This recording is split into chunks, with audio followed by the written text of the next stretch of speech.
angibingelele phakathi kwethu ubaba umpostoli uNyandeni, ngibingelele umama uDokotela uNyandeni, angibingelele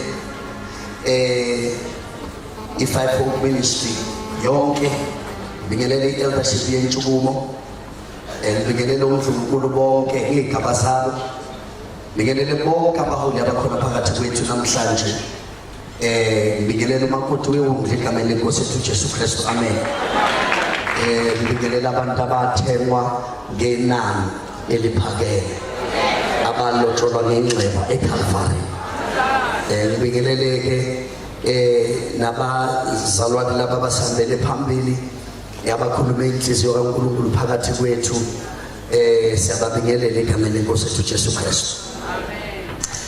Ikhona indaba nje bazalwane uNkulunkulu ayibekele enhlizweni yami engifisa ukuyidlulisa phakathi kwebandla likaNkulunkulu. For a while God has been dealing with me concerning the issue noma concerning le ndaba engizokhuluma ngayo kulesi sikhathi 3 hours lo uThixo angiphe wona.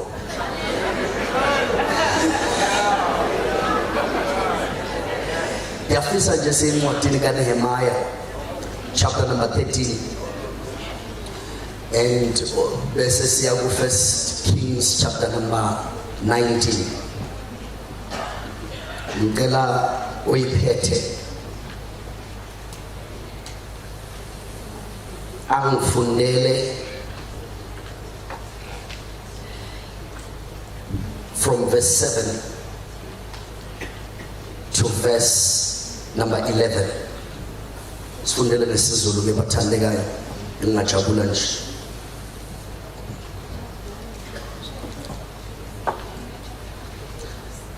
Nehemiah chapter 13 verse 7 to 11.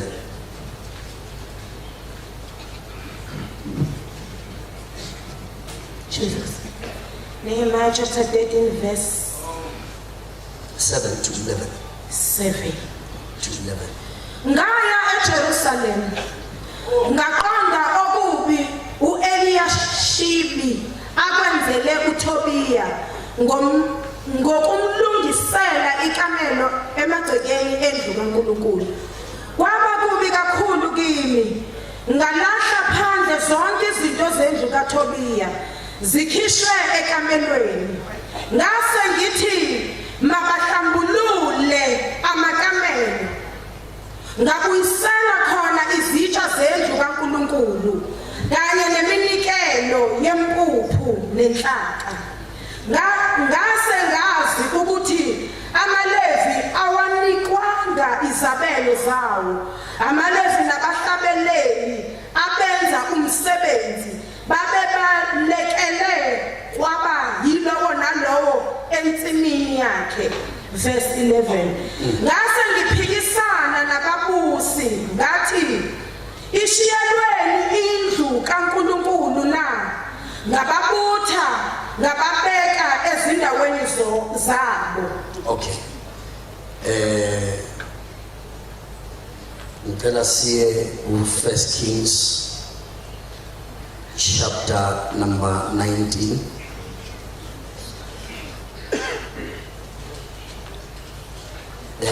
Ngenxa yesikhathi nje ngifuna mhlambe siye Incwadi yamakhosi chapter 19 verse ufunda 8 and 9. I'll give the context. Verse 8 and 9. Wavuka wadla waphuza, wahamba ngamandla alokho kudla izinsuku ezingama40 nobusuku obungama40. Waya entabeni kaNkulunkulu iHoreb, wangena khona emhumeni walala khona. Bheka kwafika kuye izwi likaJehova, wathi kuye, wenzani lapha Eliya na? I'll pin the photo verse 9. Verse 9. Wangena khona emhumeni walala khona. Bheka kwafika kuye izwi likaJehova, wathi kuye, wenzani lapha Eliya na? ngifisa, thank you so much my sister, God bless you. Ngifisa ukukhuluma ngaphansi kwesihloko esithi misplaced anointing. Yona nje umyalezo uNkulunkulu awubeke enhlizweni yami lo namhlanje kuseni. Misplaced anointing. Ake sibambe amehlo. Baba, izwi lakho leli, izwi lakho linguwe, izwi lakho linamandla, izwi lakho liyaphila.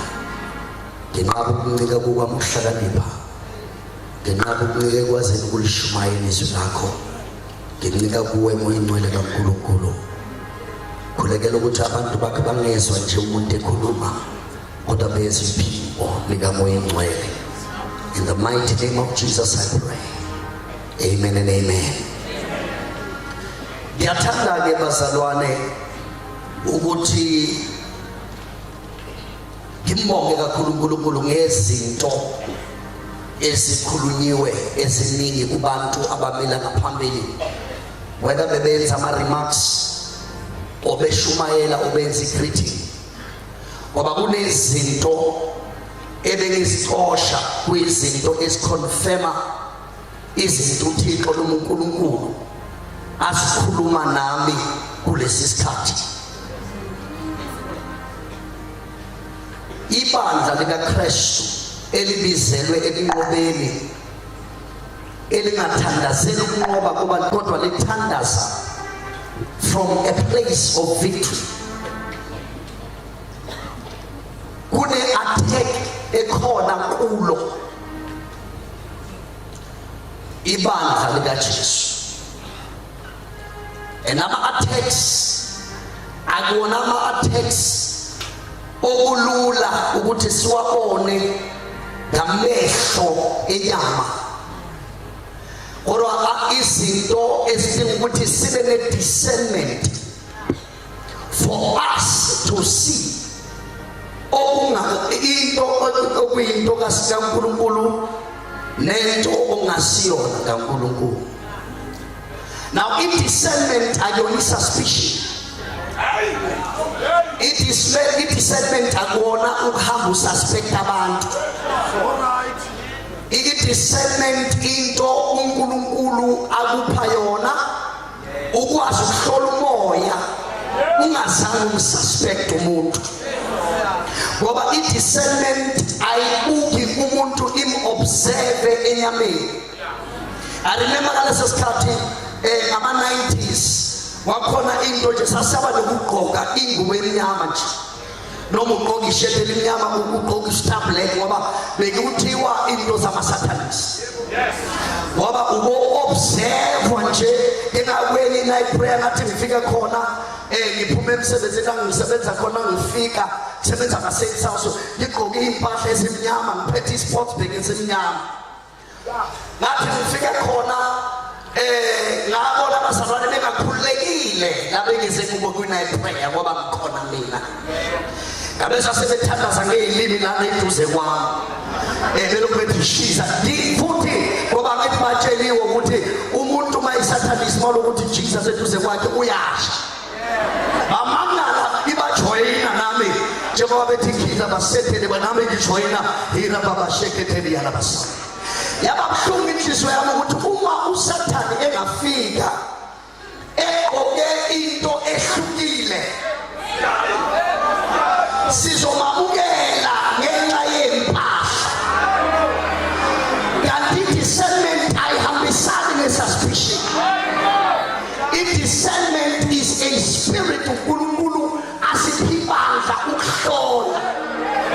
Ungamsuspectanga umuntu umthande, kodwa mayikhuluma kube nento phakathi ethi kodwa lento ngathi akusiyona yasekhaya.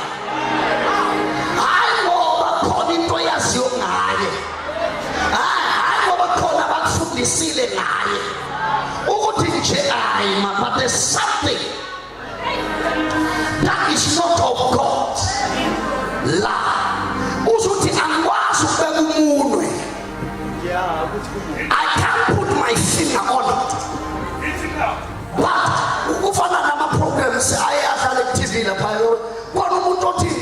ngisho amagama abantu kodwa khona abantu uthi uvula i-channel uthi uyabuka uzuthayo wangahlangani nje kwezenjani uthi bawuyishintsha uye komunye kube nento efakazayo phakathi kuwe ukuthi lo umoya wasekhaya. Now the problem is the church liyaleka kwi-discernment. Lithi iBhayibheli encwadini ka-Isaiah lithi the watchmen of Israel bafana nezinja ezingakhonkodi ngoba inja ngaphandle kokuthi izwe umuntu iyalizwa iphunga eliforeign kanti ikhala is a sign of discernment.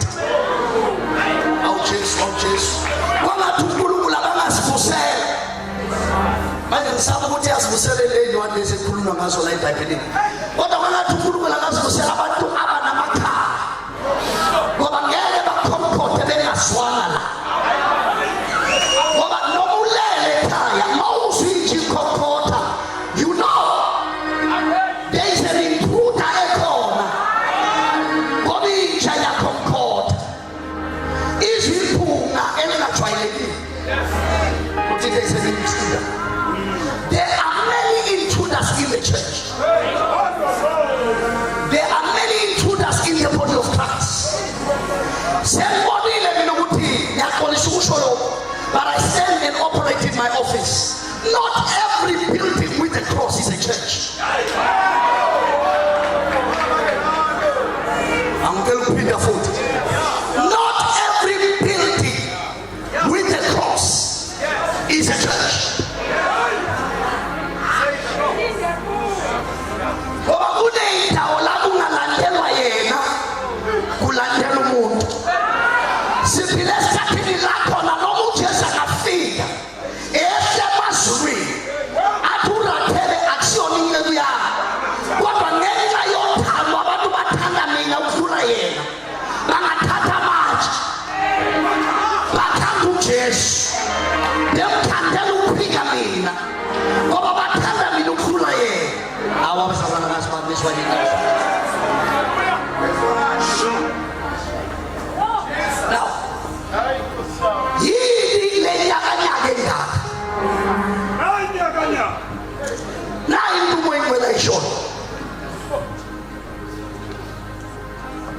The book we read of Nehemiah, Nehemiah and Ezra, they are contemporaries. Omunye is busy with the wall, Omunye is busy with the temple. But Book chapter 12, he stationed them.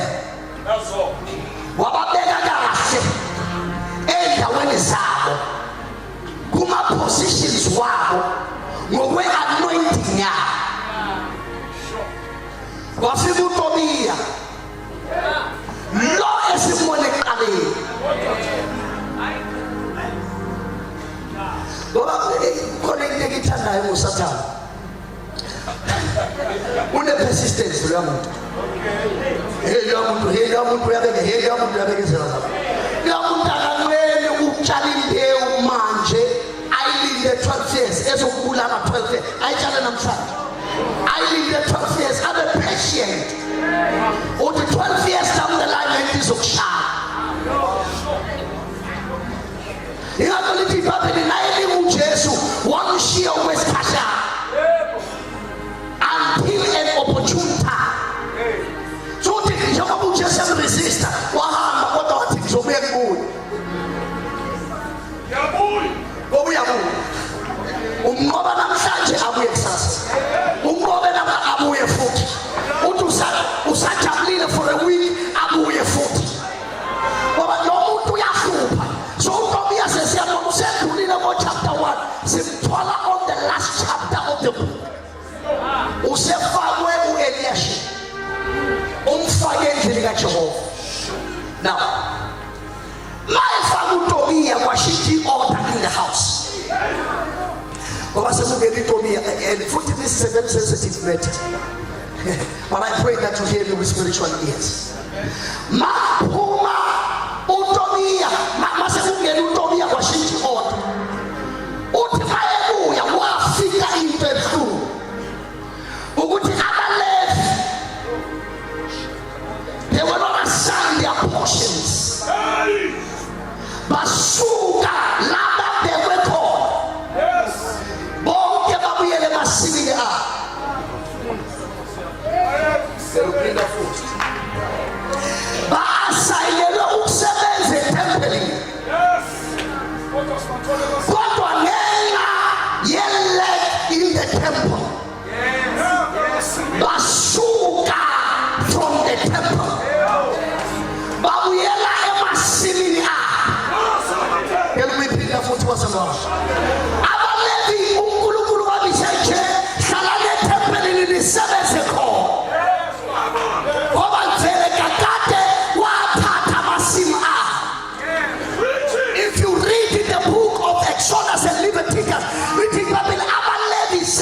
ngisheshe ngifike la ngiyakhona.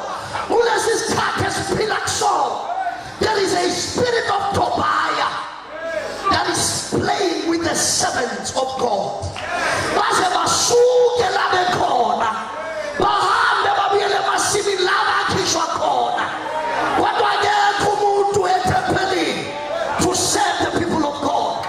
Ngelithi namkhuluma akekho umfundisi noyedwa obizela ukuthandazela imali.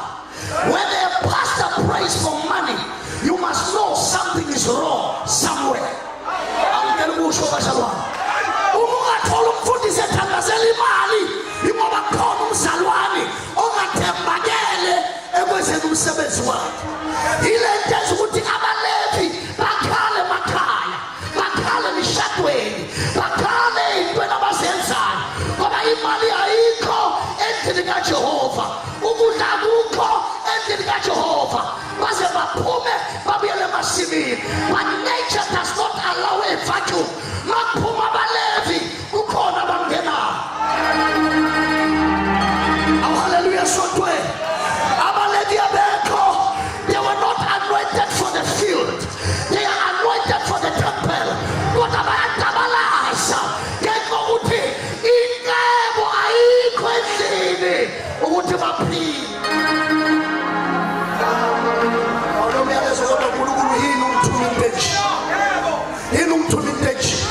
Listen to me. As I I'll never forget. A man of God from Pretoria, Prophet Masay. He took the microphone. And that Shumael was Mr. Saul. But the Holy Spirit is telling me, Kuno Mufundis was Kulele Glenta. Oskulele Nenga Ibantela Patanai. Utin Inkasila Kelia Memes Pasalwa. Evangela Kamiga Nenga Yanin Kasila Mufundis. What is the song? Figure intercessory. Sakalis Niembes. Sikabela, Wamela Basarama Kona Bese. Baso Puneda Mayan Walum Fundis. That is so critical. God gave us a gift. But someone and a gift is in me. You are frustrated. Yes, I want to move on give. But I can't tell you, I see you. Every year you in as a temple.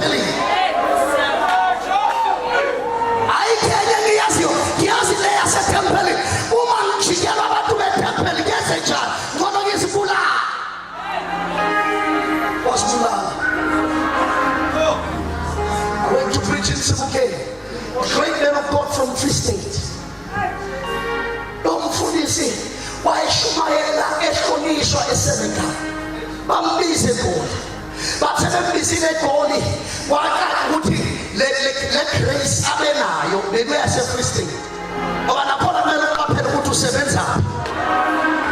But I'll be zero sevens or something. In a deep ability, Unkulu Wakomadu Mosawati, Kala when Ala Ukobe, Itempe. Then anoint Aaron and his sons with the same oil. Why now? Uti Uko sevens and temple. Kuba Uko Peswa. Baba Uko Peswa, whether they correspond, they don't call. What's a temple? I'll let you know. Simple. Una band at my sheet is a chiefs. Shine and chiefs. I can figure pilot and a shine. What about she environment?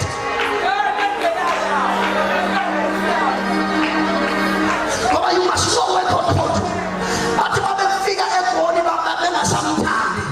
But no Baba something. But I church motivation and that's something. Until this work would have pastored the church Leila for over 27 years. Woman in Oshalanity here. But I didn't pass some fullness. But people are not part of a sheet of my law. And figure a principal who stayed next to the church. But the Angelus are not going to let me against the yes. What you know, I'm going to have a food, I'm going to have a food. Elina Natiko Shumaela, as we get Mukawa, what if we to the Canada? Gabona Uba, Omtala, a Osha, wathi unkosikazi hayibo lo baba ngathi umfundisi usibanibani uthi mayiphumela ngaphandle wathola ukuthi umkhulu uqosha amabhodlela over 70 years picking bottles to go and sell because the people of the temple mistreat the vessels that God has given them.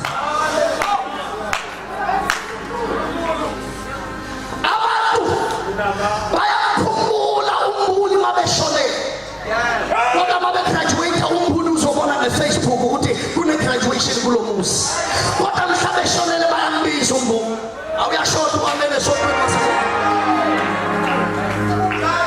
umuntu bayegulelwa uyafona athi mfundisi phuthuma uma uyagula aphuthuma umfundisi kodwa mayepheka imoto uyobona ngeFacebook ukuthi sekuphekwa imoto makhalwa uyabizwa makuhlekwa uyakhohlwa ngoba abalevi bahlukumezeke etempelini. The anointing that is supposed to operate in the temple is on the fields. Now ningalizwa kabi mhlawumbe bakhona abemfundisi ababizela amabhizinisi and there's nothing wrong with that, but abakhona abanye abasebeyifaka kuyo yonke into ngenxa nje yokuswela uthi ngcono kibe upastor premier and misplace the anointing. Lo muntu kumele ahambe aye kamlungu ngo-6 o'clock aphume ahambe ayokhangenza i-counseling ingane zakhe. You know what's happening ebuhlungu lento? I was invited by 50-year-olds, 60-year-olds, ama-pastors' kids, broken into pieces. Bethi mfundisi sicela uzokhuluma nathi ubuhlungu esabuzwa ngesandla sabazalwane bendlela abaphatha abazali bethu na. Bethi 50 years ingane na 50 umama futhi ake ingane le uzopholiswa amanxeba when she was young ngendlela ibandla laphatha umlevi naye.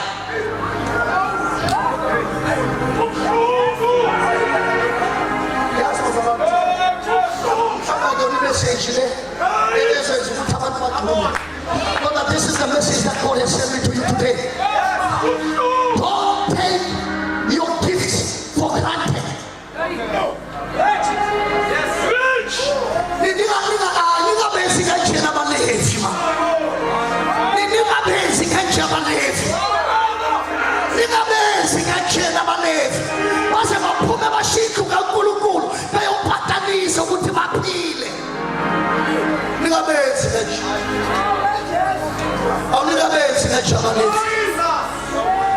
Bazelwa abalevi, banabazali abalevi, banabatwana abalevi, banobhuti abalevi. Athi futhi kunabantu kulezi nsuku ababhala izinto ey'wrong lapha ko-Facebook bakhuluma izinto ey'ngekho. Abantwana abantu ithi mina mangafuthi iphaphe lithi they that preach the gospel must live by the gospel. Ithi ungayithathi inkabi ithi sensimini uyifake isifo ngoba kumele inkabi mayilima la ikwazi ukudla kule nsimi elima kuyona kodwa uma ukudla kungekho inkabi yaphuma iyolima ensimini kamlungu kodwa yindlu kaJehova akekho ilima. It is a demonic attack against the church because the more abalevi bengelasisthathi sokuthanda. Listen to me, angikhulumi mina nge-laziness, angikhulumi futhi ngabantu abayikhwelile, ngikhuluma ngabantu ababizwe uNkulunkulu, angikhulumi ngabantu abagijime bazalwane begijinyiswa ukuthanda ukushumayela nokuthanda ukuqala amabandla. I'm talking about people that God has called, abadele bonke abaphume kuleya mkhumbi ngenxa yophondo babashiya umkhumbi ngoba uphondo selubabiza labo bantu asinabathathe kancane.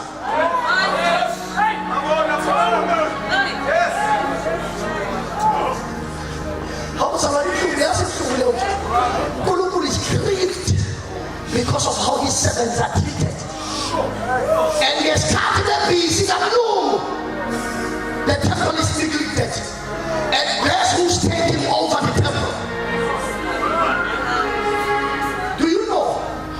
ukuthi thina nesikhathi silele emarisbek kunabantu abagibela intaba. Mina ngikhuluma ngemarisbek. Kunabantu abagibela intaba emarisbek abo-4 bakhulume phezulu kwamarisbek silele thina sikhathele siphuma kaMlungu.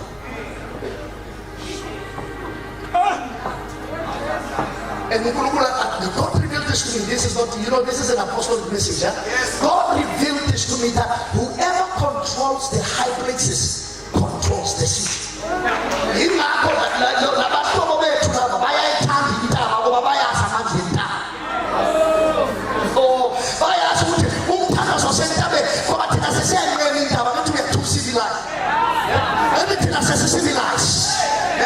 We are civilized. So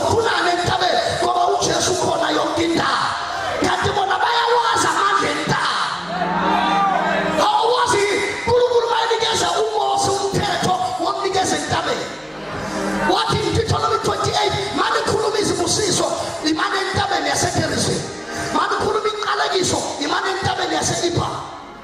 Upala, my Funaman to Bakalagiso, what is Upala, what is Tabe? Why is it? What can I begin in Tabe? How long Jesus was alone? What has in Tabe? Let us in Tabe, which is why the Tabe in Tabe, which is.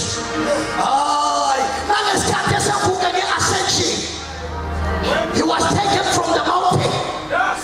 Because if you control the high place, you control the city. Some of the babies in the tunnels, never soon, never said only Leonda. God the one who took Tandalas. Who is about Umanati Indians and Moses Yaso No, we evangelism. Can we go and show winning crusade? Can we go and be open air? La Barcelona petrol muwe, babis when tabe, yes, catwe mule and cartel, Upumagamu.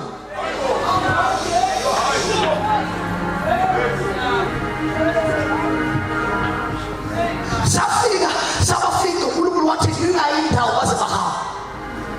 Sasha, La Pumila, Sasha, that I see now. Basabaha. Jamabe Hamasate, Safiga Nati, Saturday, the nation. Go up and I can say to Axonezenia.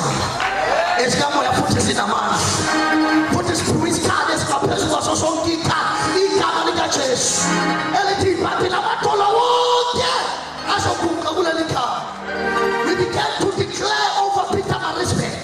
Said, we speak your peace. You know what? Because Fulukuru revealed. Occultism is a hub for demonic activity.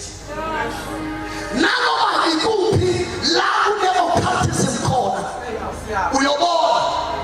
Didn't come and say even any occultic was born a rancher. Was born with the end to say one. We talk about prostitution, talk about talents. Yata. Liquid on about the impact. But lendo INC was a man for more. Let INC was a man of us. Let the Hamisana no call us my God. And the press for mood. And the church has displaced the anointing of the Levites. And the Levites hide their feet. Basamupi. Abakoto Kulaba Shumai in the visit. Moses found any Kulmana Moses. Umami the space of Shakum Funis, there's a full businessman. And value him on the basis of the size of his pocket, than the size of what God has called him to do. Baba no mangabe agalete lu peta flame what the perfume on your feet. No mangabe come on church. No mangabe utua I keep my legenda yo got the perfume lo yo na yangena ujo matogo go perfume lo.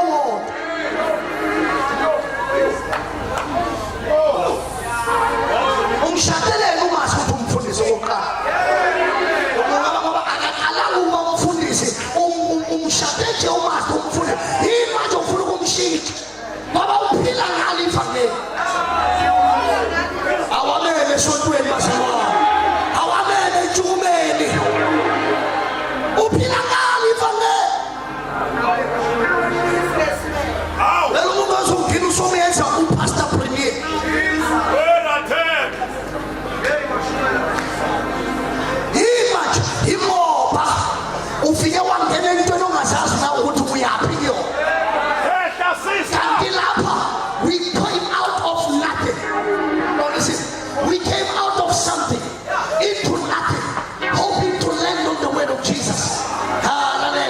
came out of the boat, something into nothing, the water.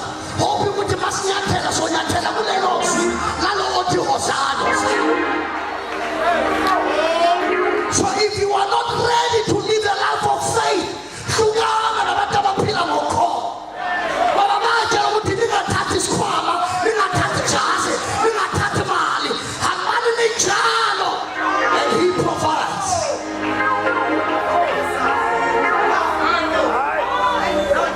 Hlukana naye nje umtshele nje uthi bhuti wami yabo, ngicela i-payment statement kunokuthi ungene entweni mawuqeda ufuna ukumshintsha manje.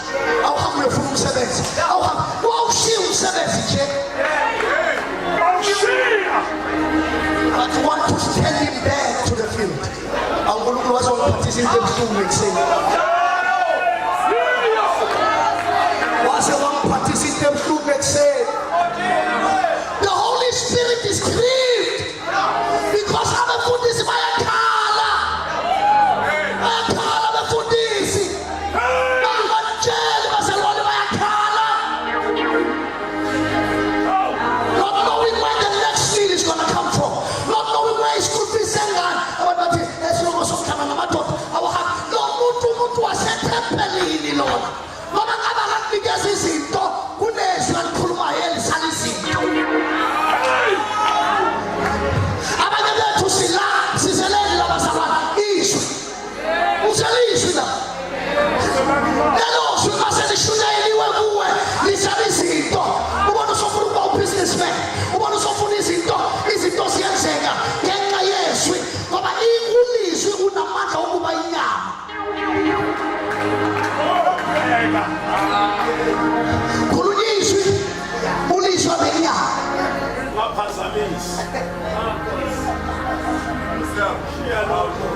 Kodwa uNkulunkulu yini ungithuma into ebuhlungu kanje? Banami bengifuna ukushumayela into emnandi. Kodwa bakhona ozakwethu abasebe nami ngihamba kwileni yami, ntetheleni ngihambe kwileni yami. Ntetheleni ngihambe kwileni yami. Order in the house of the Lord. Abapriest ababuyela kuma position abo. The anointing is not for the field. How ibandla lihlasekile. This is a state of emergency. Abapriest abathatha imithwalo yabo noma kuphethe kutshe baqoqa into zabo bathi sibuyela back in our position. Ngoba lithi iBhayibheli uma umoya womushi ukuvukela ungayishiyi indawo yakho. Misplaced anointing. Misplaced anointing. This misplaced anointing is because of inhliziyo lezi iBhayibheli malikhuluma lithi ngalezo ikhathi inhliziyo zabantu zizophola uthando lwabo libambe.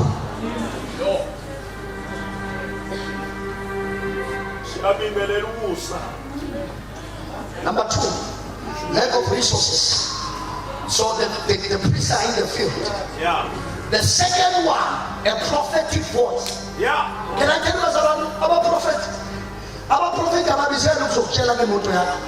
Uthi trust uthola imoto. No. That's not a prophetic anointing. Witchcraft, the fortune teller. Our prophet bazokualign ibandla nentando kaJehova. Abekhola ukuzokutshela uthi udlutane izolo igama lakho ne-birth certificate yakithini. Our prophet are here to say, prepare ye the way for the Lord, for the kingdom of God is at hand. Our prophet repent, for the kingdom of God is at hand. Our prophet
has driven them in the cave.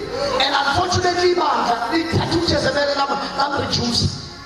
Ibandla likabantu Jezebel intombazane efaka i-makeup, yafaka i-lipstick, yafaka insipho awukahle wena bukahle.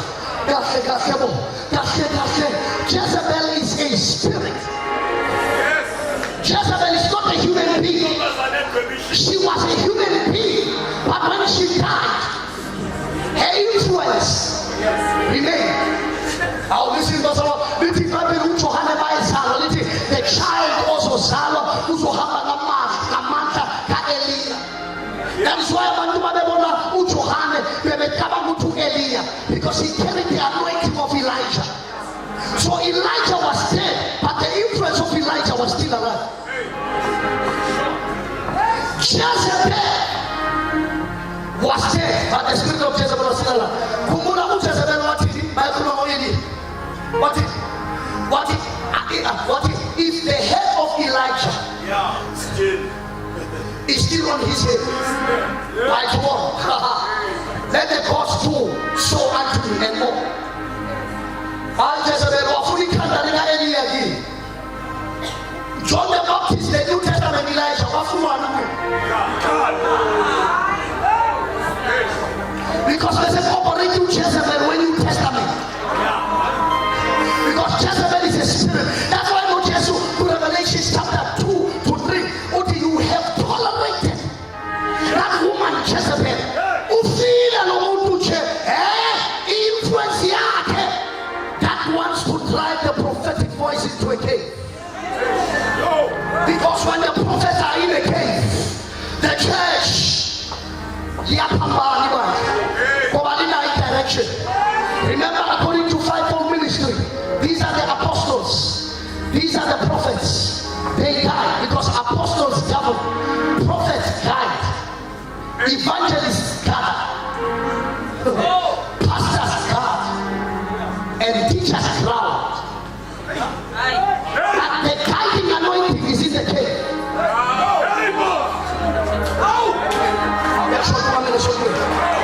The guiding anointing is in the cave.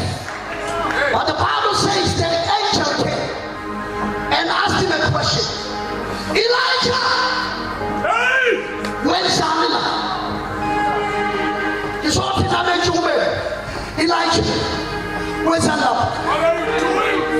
Elijah, where's Samila?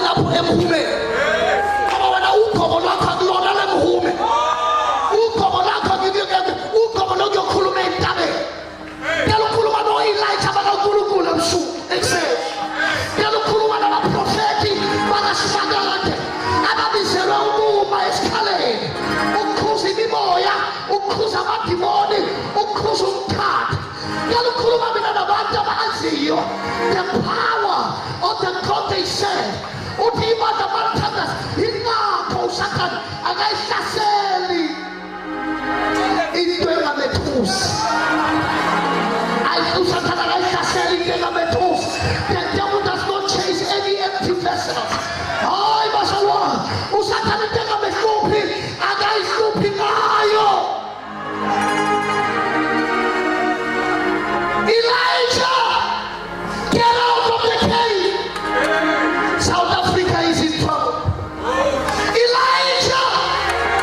Get out of the cave! The church is in trouble. Elijah! Rise! Get yourself up like a man. Stop feeling sorry for yourself. For greater is he that is in you than he that is in the world. Elijah, when the enemy comes in like a flood, the Spirit of the Lord will raise up a standard against Elijah. From the times of John the Baptist until now, the kingdom of heaven suffered violence, and the violent shall take it by force. Arise, Elijah, get out of the cave. Your anointing is misplaced in the cave. And Lord, ukhomoloni hume, ukhomoloni obusabafile, ukhomoloni oshintsha impilo zabantu, ukhomoloni obisela imishado yabantu, ukhomoloni osiza amantombazane alahlekelwe impilo, ukhomoloni othatha insizwa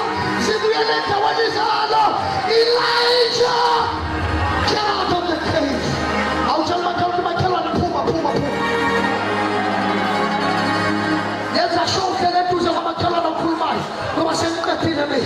Into my colon, pull. Get out. Usalele mhume. Awazi yini mkhulonga kuwe. Unaloseswe. Elijah, come out of the grave. Elijah. I say Elijah.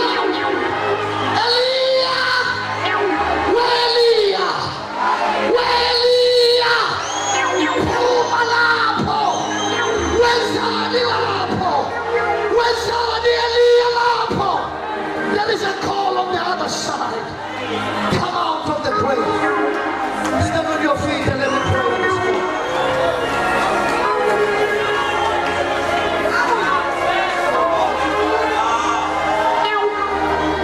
Elijah was saddled up.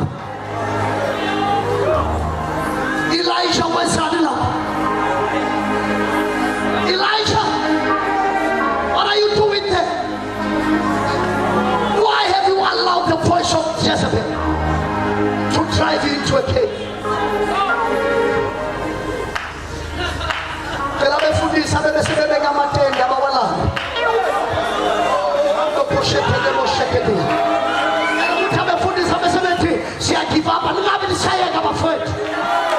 Elijah is getting out of the cave. I say Elijah is getting out of the cave. I say Elijah is coming out of the cave.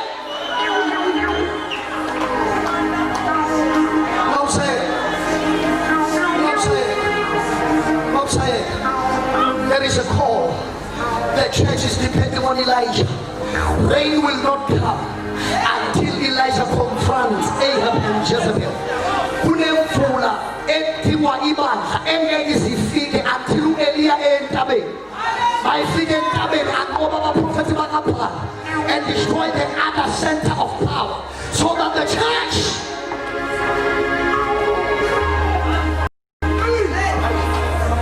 listen to me bazalwane.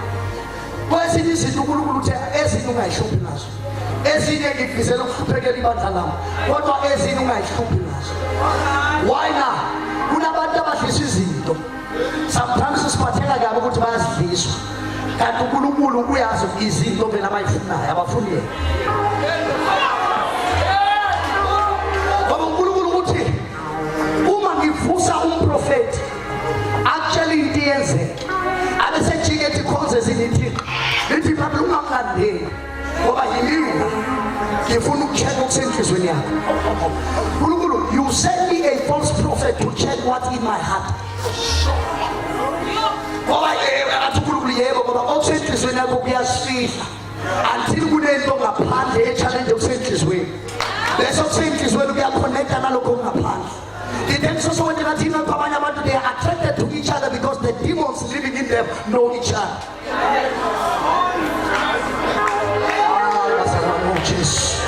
Now, umuntu onamanga la uthanda amanga ngaphandle. Ngoba la manga ibluetooth kuphela le. La manga ngaphandle angaphakathi afuna ukuconnecta nento engaphakathi. Ingakho wena makhuluma amanga inhliziyo iyavala ngoba wekho amanzi enhliziyweni. Ngakuthandazo wethu kumele sithi dala ngithi inhliziyo ehlanzekileyo ukuze noma amanga ikhulunywa angafiki la. Kula shaka la masia. Oh hallelujah so great. Hallelujah. Elijah come out of the grave. Puma Elia. Puma Elia.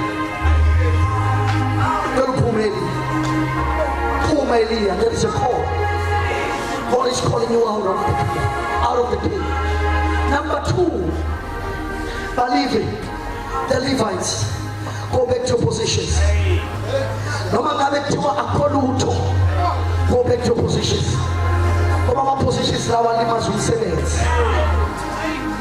And the church is depending on you and I. There is an anointing that God has given to the church. And God is depending on us. Against Balamesh.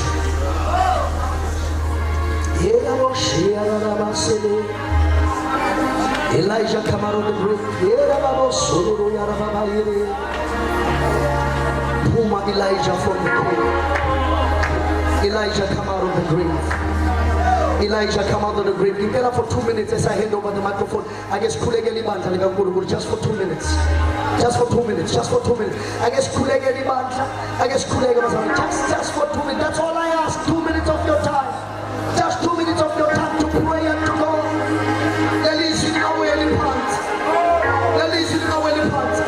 That God help me to go back to my position. Help me to stand in my position.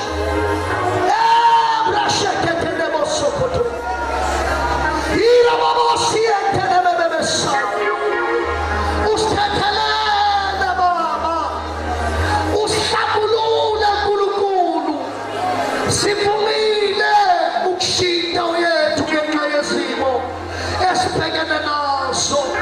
Sivumile ukusuka endaweni yethu njengabaLevi, because there is no food